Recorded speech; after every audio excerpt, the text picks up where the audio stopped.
Ceballos. La voz de los protagonistas. Contacto telefónico. Jorge Ramírez es investigador del CIDAC, Centro de Investigación para el Desarrollo. Jorge, es un gusto saludarte. Buenos días, soy Juan Ceballos. Muy buenos días, Juan, y muchas gracias por la invitación a tu programa. Un gusto estar con ustedes. Gracias, Jorge. Y bueno, pues para conocer tu análisis de la situación económica actual del país, ya estamos pues prácticamente en el último año, estamos en el cierre de este 2015, ¿y cuáles consideras que podrían ser las perspectivas para el próximo año? Mira, Juan, México es una economía que se ha caracterizado en los últimos años por un bajo crecimiento económico y, digamos, indicadores macroeconómicos muy estables. Si bien no somos una economía como Brasil o Venezuela que se encuentran contrayéndose y en unas crisis notorias, somos una economía que se encuentra demasiado estable, es decir, no ha encontrado una ruta de crecimiento. Nuestra perspectiva en CIDAC es que los dos catalizadores de la economía que se esperan para el 2016, pues no lo serán así. Por ejemplo, la reforma energética no pensamos que sea una solución debido al contexto internacional adverso, ya que el precio del petróleo cuando se pensaba esta reforma estaba en niveles de entre 100 y 110 dólares el barril y actualmente lo vemos por debajo de 40 dólares en la mezcla mexicana. Entonces no esperamos realmente los efectos que se narran por parte del gobierno para la economía. Asimismo, el TPP, este nuevo tratado de libre comercio con la región de Asia-Pacífico y con los mismos socios comerciales que ya teníamos en Latinoamérica, tampoco nos parece que vaya a ser suficiente para detonar el crecimiento económico del país, ya que simplemente nos permite conservar los mismos privilegios comerciales que ya teníamos con estos socios comerciales como Estados Unidos o Canadá, y nos amplía un mercado muy pequeño hacia la región de Asia. Entonces, para concluir, nos espera una perspectiva del mismo bajo crecimiento y niveles macroeconómicos estables.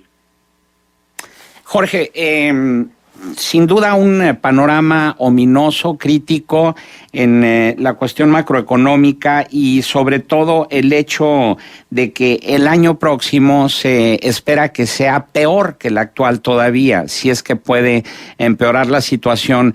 Pero ¿no hay algún indicativo, no hay algún índice, digamos, que pudiera alimentar un poco el optimismo o contrarrestar el pesimismo? Mira, yo pienso que al revés. El problema con el año que sigue es que nuestras coberturas con el precio del petróleo van a estar en un nivel de 49 dólares en el barril. Como tú sabes, normalmente México ocupa una gran parte de los recursos de la venta de petróleo en el exterior para financiar su gasto público. Entonces, este nivel que te estoy platicando de 49 dólares se contrasta con el nivel de las coberturas del petróleo que cerramos en 76 dólares el año en turno. Entonces, ahora el gobierno va a tener una cantidad significativamente menor para el gasto público, lo cual indica que en el bolsillo de los mexicanos definitivamente tendremos menor apoyo por parte del sector público. Entonces, realmente los indicadores macroeconómicos para el siguiente año no se espera que puedan repuntar. Ahora, si hay un problema, Juan, y ya se está observando en los déficits continuos que está incurriendo el gobierno en sus finanzas públicas, lo cual ya nos está llevando a un nivel de deuda interna y externa preocupante. Actualmente la deuda neta del gobierno, del sector público, se está rondando el nivel de 40% del PIB. Esto es algo ya crítico, por lo cual se tienen que tomar medidas a la brevedad. Si sigues haciendo lo mismo, vas a obtener siempre los mismos resultados. Desde tu punto de vista, Jorge, ¿cuál sería el golpe de timón que sería necesario, por un lado, para ya no depender tanto de las ventas petroleras que van a estar pésimas el próximo año por lo que tú mencionas de la baja de los precios, pero también por abrir la perspectiva hacia otros sectores productivos que pudieran darle riqueza al país? Claro, mira, lo que mencionas es muy importante porque en términos generales México ha basado su crecimiento económico y su recaudación en factores exógenos. Y mira que es importante la venta de petróleo al exterior, pero también es importante decir que hemos basado el crecimiento en el comercio bilateral con Estados Unidos, en las remesas que provienen del extranjero, en el turismo que viene por el extranjero, y sin embargo la economía no ha crecido en su productividad. De acuerdo a los últimos datos del análisis en el SIDAC, hemos visto que en México la economía decrece, la productividad total de los factores, decrece año con año, mientras que en otros países como en China o en India crece a una tasa superior al 2%, hablando específicamente del nivel de productividad. Esto quiere decir cómo se utilizan tanto el capital como la mano de obra en un país, en una región. Entonces, para esto México necesita invertir en su capital humano para que en el largo plazo esta fuerza laboral sea productiva y podamos atraer, inversiones de alto valor. Actualmente contamos con un capital humano que tiene una baja educación, que tiene una poca preparación y bajas habilidades para ofrecer en el mercado laboral, lo cual nos hace ser una economía que tiene una ventaja comparativa por sus salarios y no realmente por el gran talento que deberíamos de fomentar en la mano de obra mexicana. Entonces, es necesario ya invertir en la educación y en la capacitación del capital humano en México para que en el largo plazo no dependamos de la venta de recursos naturales o del ciclo económico internacional para generar valor y crecimiento económico. Sin embargo, no hay un panorama alentador en esto que tú señalas, porque ya vimos cómo para el presupuesto de 2016 no solamente no aumentó, sino que se redujo la cantidad de recursos, por ejemplo, para programas de emprendedores, para programas de alentar la productividad, para programas que tienen que ver con esto que tú señalas, de la necesidad de abrir otros espacios para alentar precisamente a quienes generan los empleos. Sí, Juan, y también un factor importante que tenemos que tomar en cuenta es si se requiere incentivar la creación y desarrollo de empresas de una manera sostenible, si requerimos incentivar la inversión extranjera, es necesario establecer un marco claro en el Estado de Derecho y la garantía para las inversiones.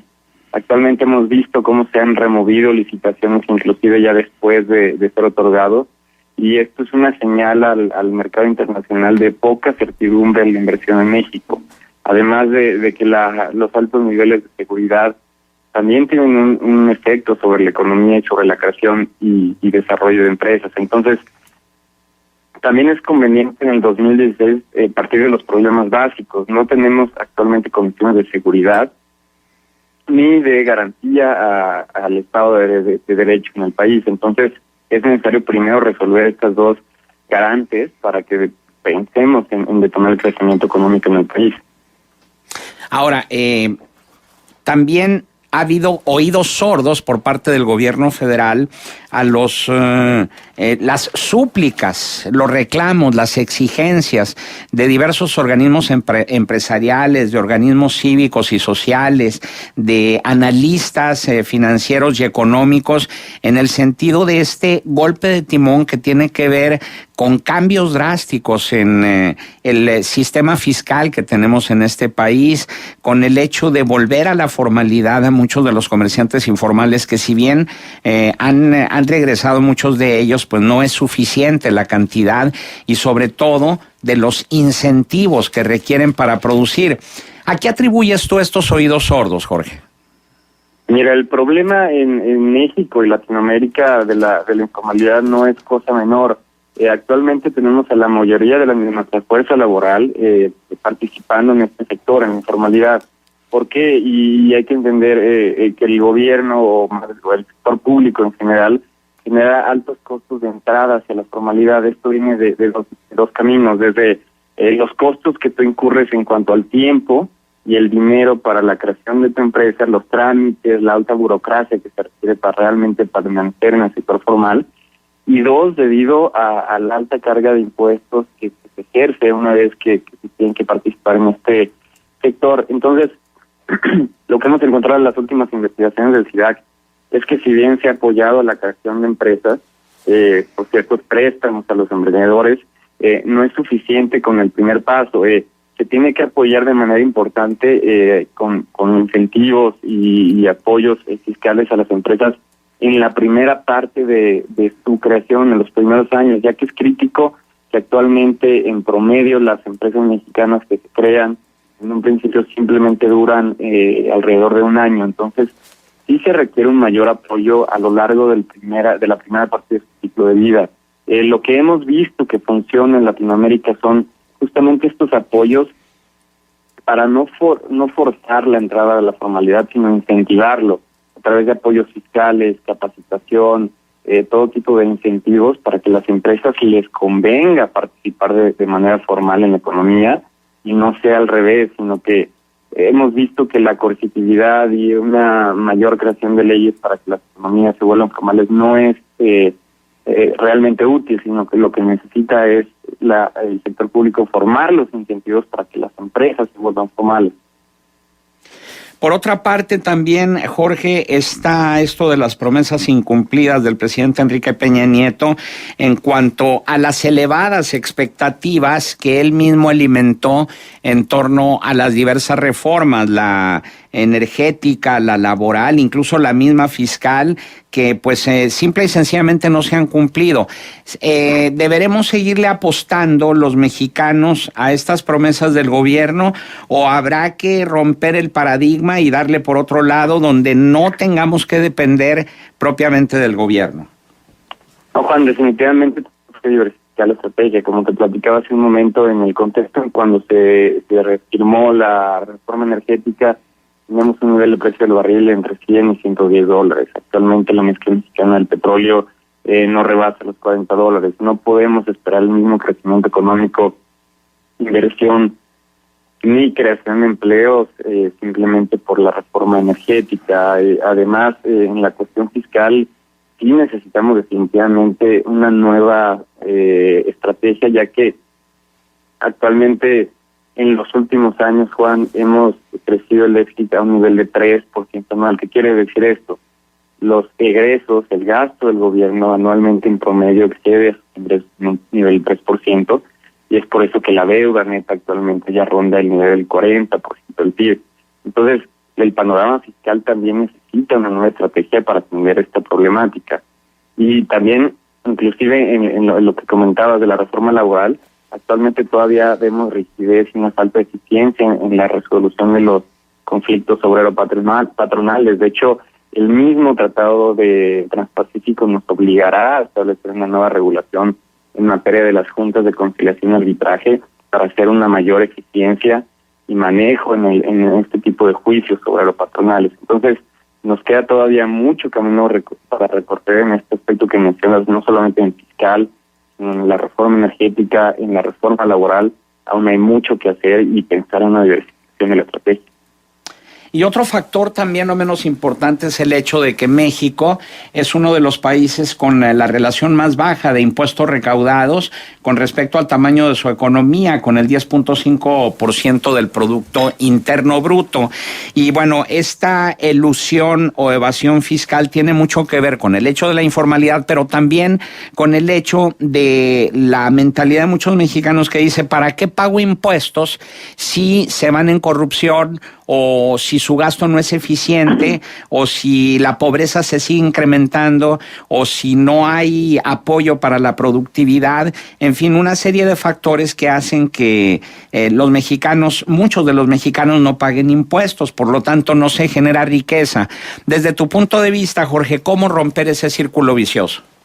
Así es, y qué bueno que tocas el tema del gasto eficiente, porque realmente es uno de los grandes problemas de nuestro país. Actualmente estamos viendo que existen gastos regresivos que quieren decir que benefician a la población de mayor ingreso, que no son eficientes y que pueden ser transformados hacia acciones más productivas y que sí benefician a la población que más lo necesita. Por ejemplo, los subsidios a los energéticos en el caso de electricidad. Actualmente, de acuerdo a las últimas cifras, se gastaron en el sector público, se ocuparon 85.700 millones de pesos.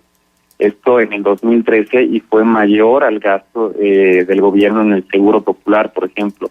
Entonces, este tipo de inversiones se dedican hacia los individuos con mayor ingreso, por ejemplo, los que tienen mayores electrodomésticos, y en términos de cómo afectan a la distribución del ingreso, bueno, pues contrarrestan lo que hace el gobierno en otros programas sociales que sí se dedican a la población con menores recursos económicos. Es decir, al final tienes gastos que se pudieran reestructurar hacia opciones realmente para la población de menor ingreso, hacia opciones productivas o hacia educación. Actualmente estamos viendo también una gran carencia en el acceso a seguridad social y a los servicios de salud. Más del 60% de la población en México, Juan, carece de acceso a seguridad social, y en este tipo de programas sí es necesario dedicar recursos económicos. Entonces, aún tenemos grandes retos para eficientar el gasto en nuestro país en el largo plazo. Pensar en lo que se hizo este año con la entrega de televisiones y el alto gasto que esto implicó, también nos hace reflexionar sobre lo que pudimos haber hecho y utilizado con esos recursos en términos productivos, en lugar de una materia de simplemente otorgar televisiones a la población. Es decir, sí tenemos un gran reto a futuro para la optimización del gasto.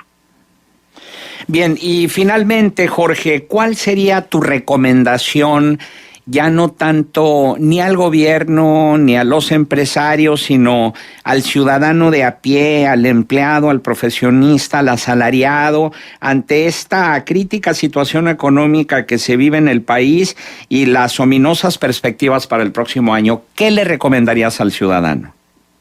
Claro, pues en el sentido de todos nosotros, lo que se puede hacer es no depender de una alta expectativa, de una promesa que se está haciendo o de una narrativa por parte del sector público. Ser realistas con respecto a lo que viene en el siguiente año. No tendremos un panorama alentador en cuanto a la economía. Entonces, pues no nos queda más que hacer nuestra parte con el trabajo y el pago de nuestros impuestos, pero sí no esperar soluciones mágicas ni altamente alentadores para el siguiente año. Muy bien, Jorge Ramírez, investigador del CIDAC, Centro de Investigación para el Desarrollo. Nuestro agradecimiento por tu participación aquí en Contextos. No, muchas gracias a ti, Juan, por la invitación. Un gusto estar con ustedes. Buenos días.